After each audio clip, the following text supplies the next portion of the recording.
Imagine for a moment the depth of time you dedicate to the lives of others, whether they are people you know or fictional characters you will never meet. Some can recall entire arcs of television shows, every scandal of their favorite athletes, or endless updates about celebrities who will never think of them once.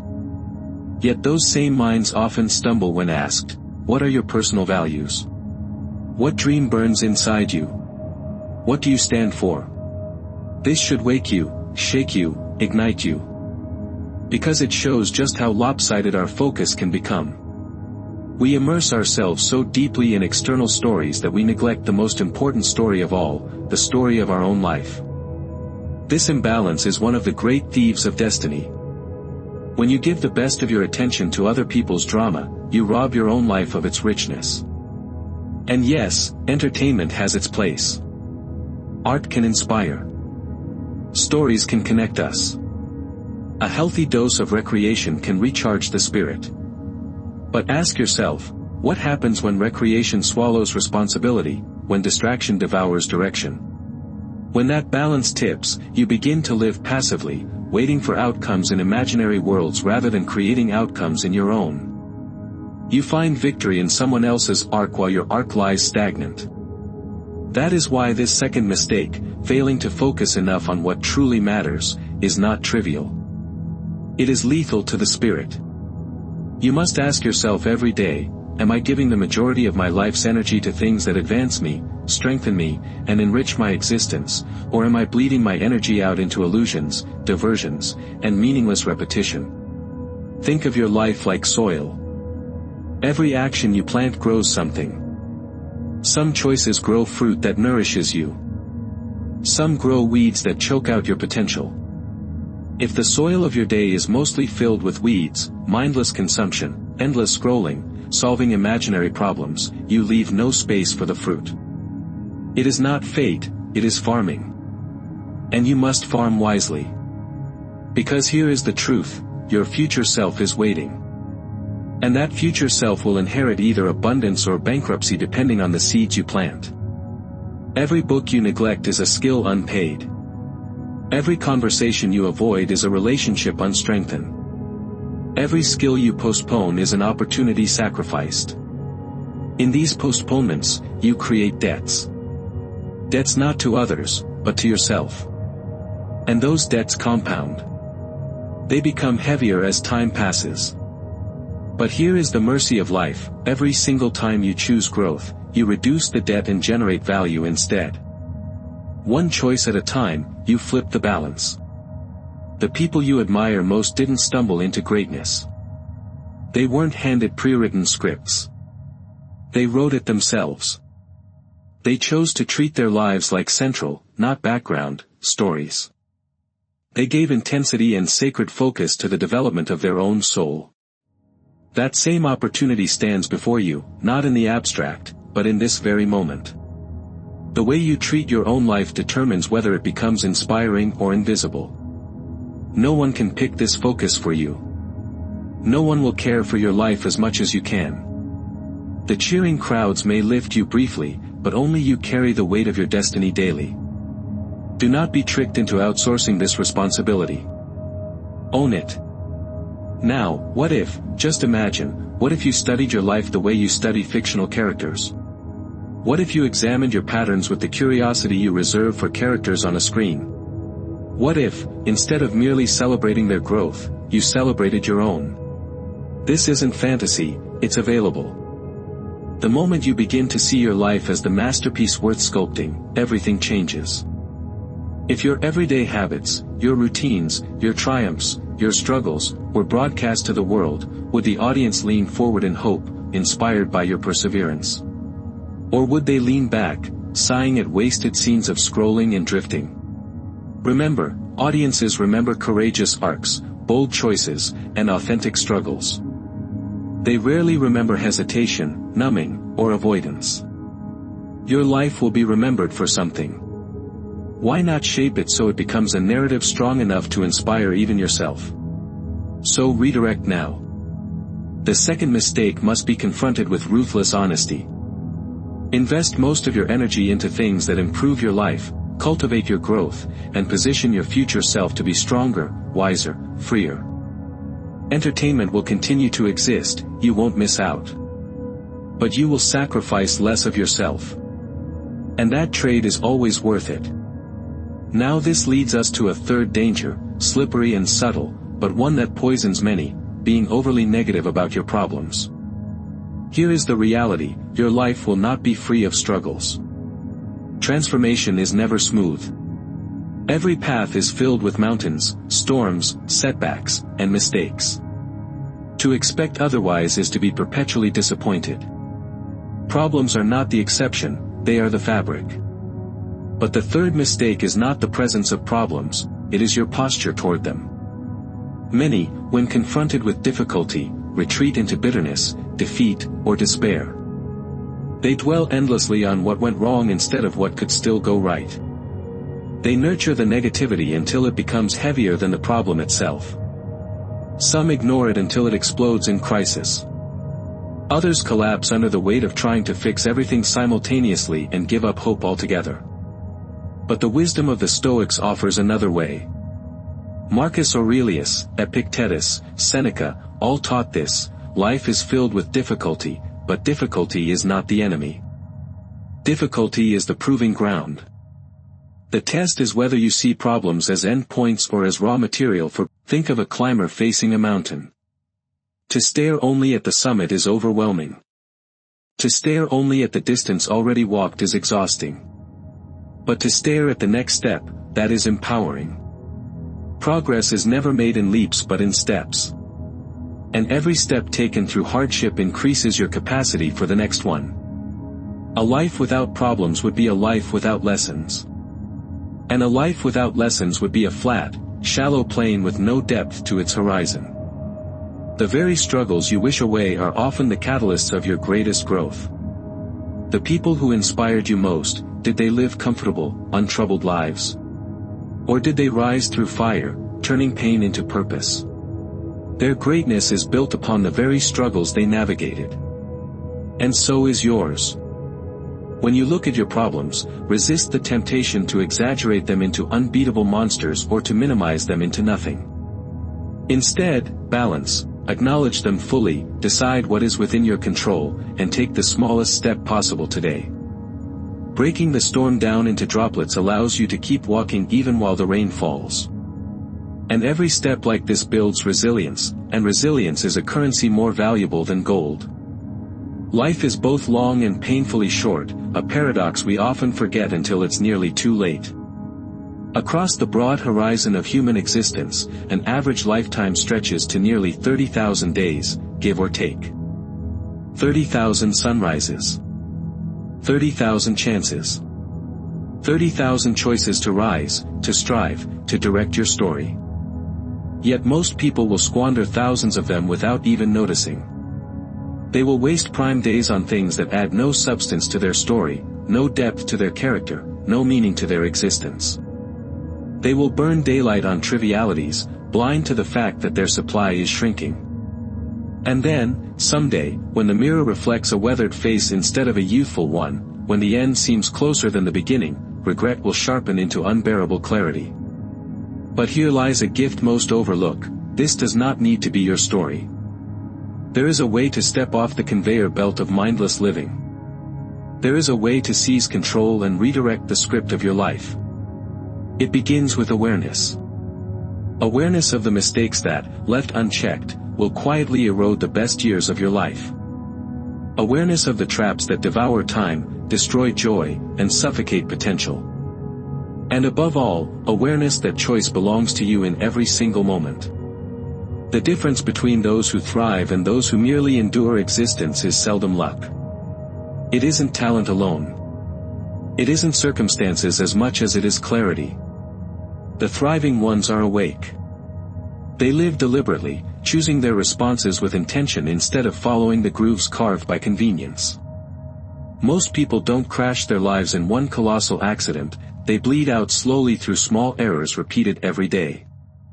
But when you learn to see those errors for what they are, when you recognize them, you regain power. You regain the steering wheel instead of being dragged by habit. And so, the first and most seductive mistake is thinking there's always more time. Ask yourself, how many times have you postponed something meaningful under the illusion that tomorrow is safer, that next month will be easier, that next year will surely be the right time? I'll start when things calm down. I'll chase that dream when I have money. I'll speak my truth when the moment is perfect. But those moments rarely appear. Life will never clear an open highway for you, free of obstacles, free of mess. If you cannot begin amid imperfection, you will never begin at all. And while you wait, time moves. Time has no brakes. The hourglass of your life is running whether you acknowledge it or not. There is a deeper tragedy here than wasted time, it is wasted prime time. Not just hours, but your best hours, your sharpest energy, your clearest focus. Consider your mornings. The earliest slices of the day often hold the clearest mental sky, before distractions storm in. But what do most people do with those golden hours? They hand them away cheaply, opening social media before opening their own imagination. They trade creation for consumption, urgency for triviality. They busy themselves with emails, messages, and endless scrolling, mistaking activity for progress. Imagine if those hours, the hours when your mind is a scalpel rather than a blunt tool, were invested in what actually matters to you. Imagine pouring your freshest energy into building rather than browsing, into shaping rather than scrolling. Think of the compound interest that would yield in the story of your life. But too often, we leave treasure unmined. Too often, we grant the scraps of our day to what is sacred and the feast to what is meaningless.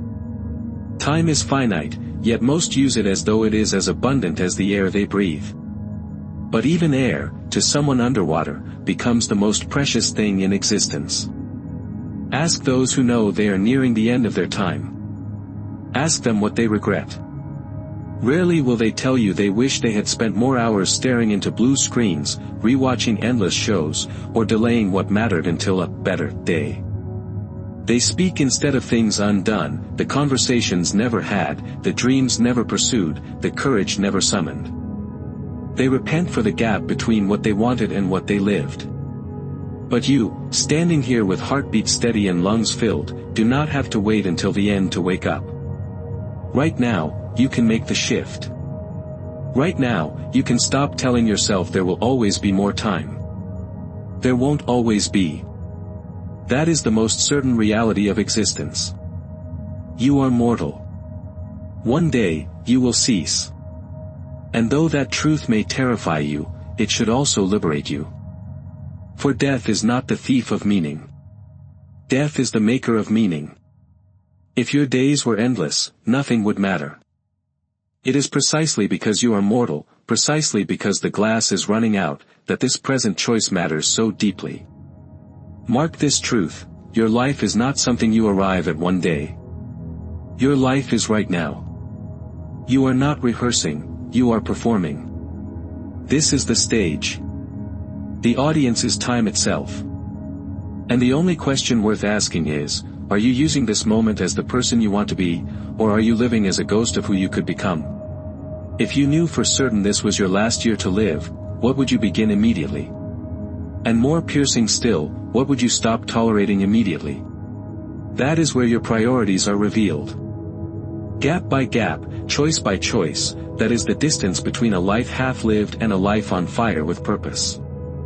You need not change everything at once. You don't need to turn your world upside down in a day. Start small, but start now. Trade 30 minutes of scrolling for 30 minutes of creating. Replace one trivial hour with one worthwhile one. Do this day by day and the trajectory of your future shifts. Compound effect doesn't only apply to money, it applies to meaning, to wisdom, to growth. And then comes the second great mistake, equally dangerous, pouring most of your energy into what does not matter. The world is a master illusionist, dangling endless entertainments, endless distractions, endless false urgencies. With one hand, it steals your attention, with the other, it sells it to the highest bidder. The economy around you thrives on your lack of focus. Culture is designed, quite literally engineered, to keep you ensnared. Every notification, every flashing video, every cliffhanger in some fictional character's life, they are meant to hook the one resource more valuable than gold, your focus. And while you are immersed in the drama of strangers, fictional or real, your own story goes unwritten. What if you turn the lens inward? Think about how immersed you become in someone else's movie, book, or game. You memorize every detail, you cheer for their growth, you analyze their arcs. And yet, your own life has all the same drama. Your own mind has all the potential for character growth. You have power, tension, triumphs, failures, arcs of struggle that could inspire millions, if only you lived them consciously. Why sit in the audience forever when you are meant to be the protagonist? Pause again. If your life as it is were projected onto a screen, would you be proud to watch? Would the viewer be captivated, or would they slump in boredom as the days repeat like copied pages with no new ink? Every powerful story is an arc. A person begins somewhere, collides with obstacles, gathers strength, and evolves. Are you allowing yourself to arc? Or are you looping in the same act, waiting for a climax that never comes because you never dare provoke it? No one will ever fight harder for your progress than you.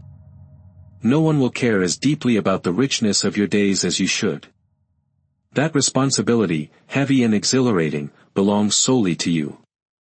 When you decide what matters most, your health, your craft, your relationships, your contribution, you must guard those with ferocity. See every hour spent otherwise for what it often is, a quiet theft. Entertainment is not an enemy.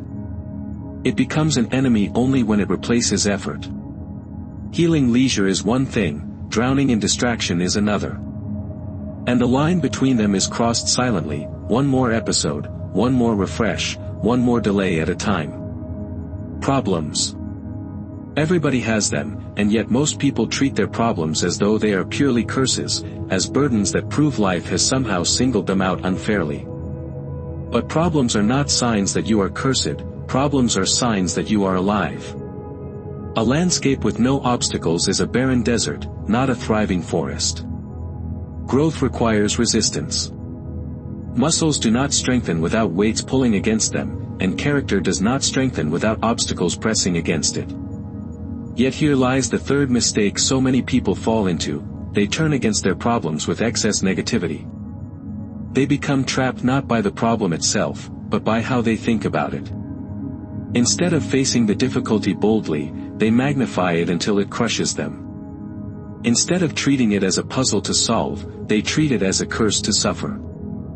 And then, defeated before the battle even begins, they surrender possibility. But imagine yourself climbing a mountain. At the base, when you look upward, the peak seems impossibly high. The distance ahead feels overwhelming. Your legs already tremble at the thought.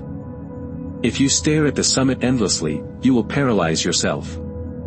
If you stare backward at all the ground not yet covered, you will discourage yourself. But if you focus only on the next step, and then the next, and then the next, the impossible suddenly becomes possible. Life mirrors this mountain. Your challenges, from heartbreaks to financial struggles, from personal mistakes to long-term doubts, are mountains. They cannot be scaled in one leap, yet they crumble step by step. The Stoics knew this truth.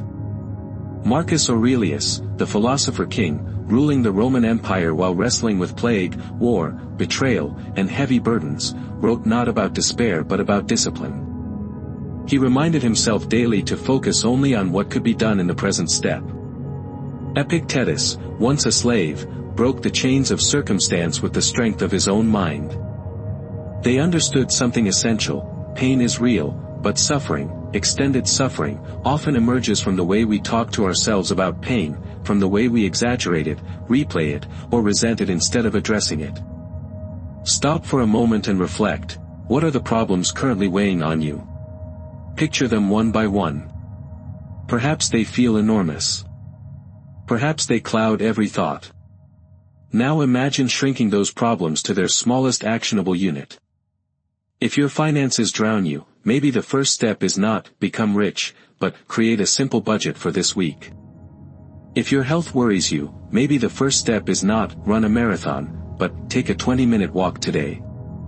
If relationships burden you, maybe the step is not fix every mistake, but send one honest message by tonight. Enormous crises melt into manageable steps when broken down. This is not optimism for optimism's sake. This is practical empowerment. Negativity says, all is lost. Stoicism says, one step forward changes everything. Negativity paralyzes. Stoicism mobilizes. Negativity insists life is against you. Stoicism reveals life is training you. The difference between despair and determination lies in framing. You get to choose how you name your story. A tragedy where every problem proves defeat, or an epic where every problem adds weight to the glory of victory. And do not mistake this for blind positivity. Pretending nothing is wrong is not strength but denial. Strength is looking at the wound, acknowledging it, and then taking the bandage in your own hand to begin the healing process. Strong people do not deny the presence of burdens. They refuse to let burdens dictate the end of the story. Every problem in your life carries within it an invitation.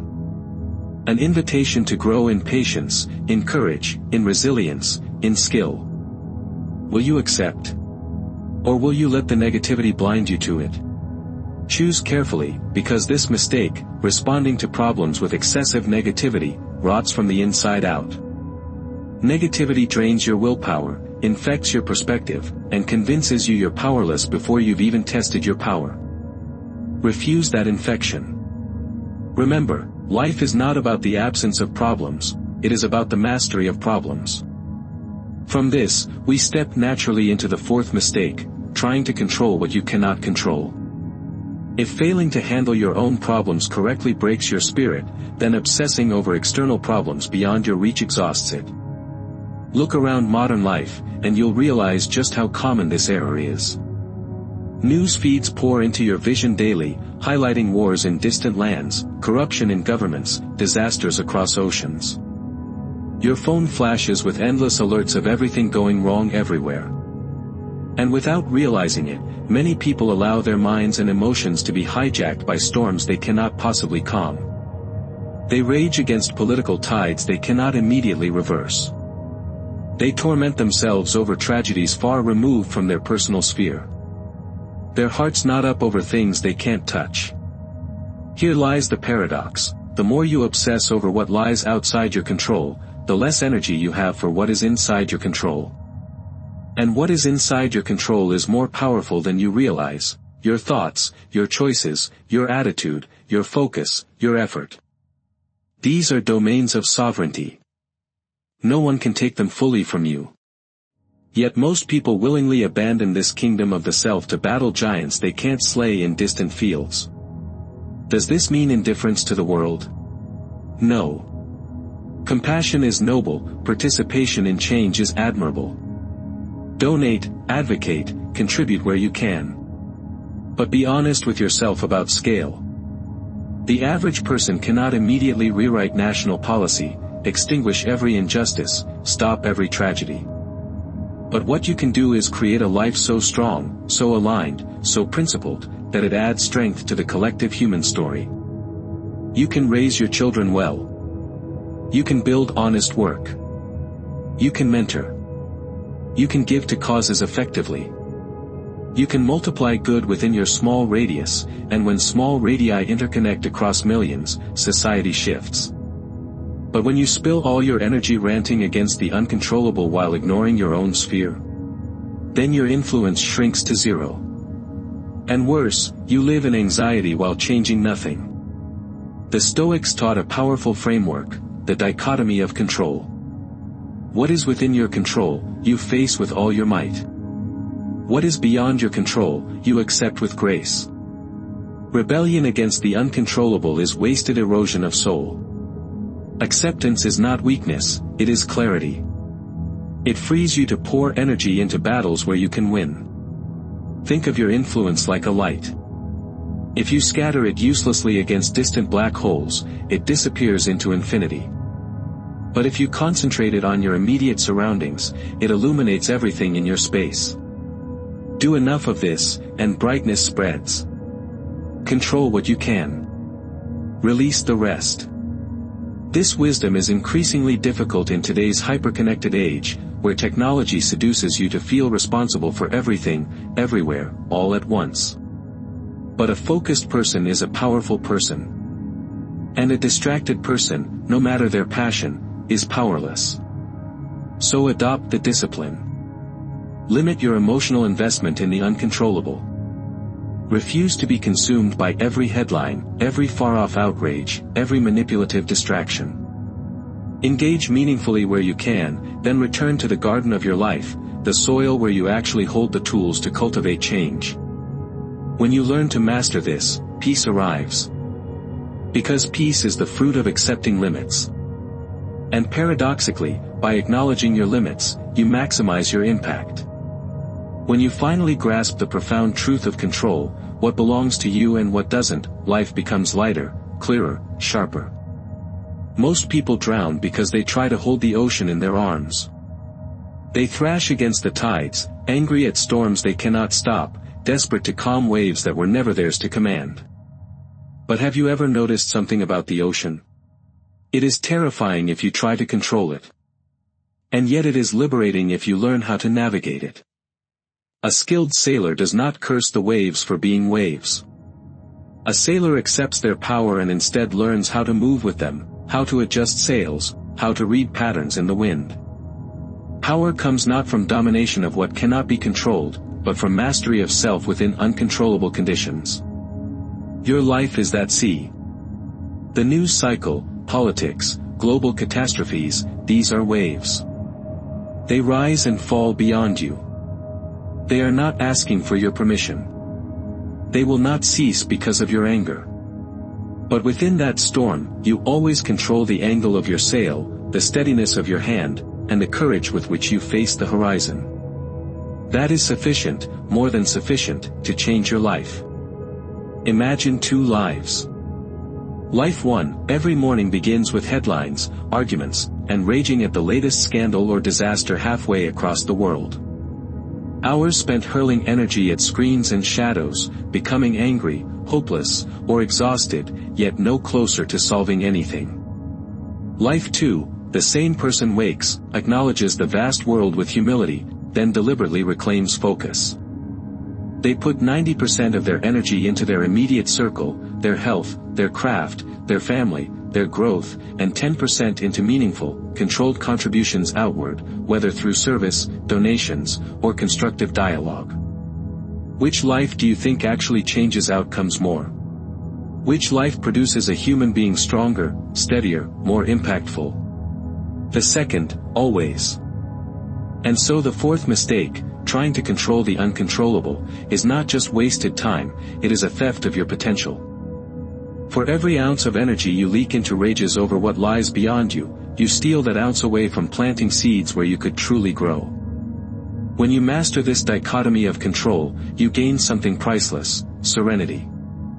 Peace is not found in the absence of storms, but in refusing to drown in waves you cannot calm. That brings us at last to the 5th mistake, the one that gathers all the others under its shadow, living without a personal philosophy. Think about this, every building ever created had a blueprint. Every great work of art had a sketch. Every lasting nation was built on principles, whether flawed or strong. And yet, millions of human beings drift through their lives without any blueprint to guide them. They live reactively. They absorb whatever values float from parents, peers, or culture. They survive day to day, waiting for external circumstances to dictate decisions. They live as if no North Star exists, tossed between trends and opinions without a compass of their own. But your life, your entire life, is infinitely more complex and important than a building, a painting, or even an empire. How could you live such a life without an intentional philosophy? A personal philosophy is not abstract fluff. It is not meaningless words on paper. It is your anchor in storms. It is the steering wheel when the road splits. It is clarity when temptation whispers. It is the voice you consult when opportunities appear and you must decide, does this align with me or not? Without this inner core, you risk living in endless reaction, spending decades building what others expect instead of what you consciously chose. Ask yourself, what do I stand for? What virtues matter most to me? Honesty, courage, discipline, compassion, perseverance, justice. Which ones will I refuse to betray even when temptation surrounds me? What principles will guide my responses when life blindsides me? These are not questions for philosophers in ivory towers, these are survival questions. Because without clarity, you will follow the crowd even when the crowd runs toward cliffs. And here lies the power, you do not have to inherit your philosophy blindly.